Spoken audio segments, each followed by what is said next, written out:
எங்க இருந்து வந்தது என்னுடைய சமஸ்காரம்? நீ ம். இப்பதான் பொறந்திருக்கிற. நான் தான் உன்னுடைய அப்பா. நான் சொல்லிக் கொடுக்கறது இல்லாம உனக்கு எங்க இருந்து வருது சமஸ்காரம்? முன் ம். ஜென்மத்துல இருந்து எடுத்துட்டு வந்துட்டியா பேயாட்டம்? கேக்குறாரு. ம். அப்ப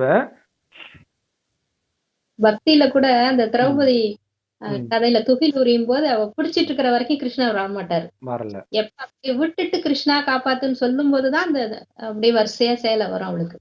ம். திரௌபதிய துகில் உரியும்போது. சூப்பர். அப்ப எல்லாத்தையும் விட்டுட்டு, அப்போ என் மேல நம்பிக்கை இல்லையா? அப்படின்னு கேட்பாரு. எப்ப ம், எல்லாத்தையும் விட்டுட்டு ஃபுல் நம்பிக்கை அவர் மேல வைக்கிறாளோ, அப்பதான் துகில் வர ஆரம்பிக்கும் ம். திரௌபதிக்கு. அப்ப அத சொல்லுவாங்க. ம். ஆக்சுவலா இதே அர்த்தத்துல இதையும் சொல்லுவாங்க. கிருஷ்ணரு சின்ன வயசுல வந்து ம். பொண்ணுங்க ட்ரெஸ் எடுத்துட்டு மேல போயிட்டாருன்னும்போது, அப்ப ம். அவங்க இரு கரம் கூப்பி இப்படி கேட்கும்போது தான் அந்த ட்ரெஸ்ஸே வருது. ஆ. அப்ப அது சரண்டர் ஆகும்பொழுது கிடைக்குது. ம். ஏன்னா சரண்டர்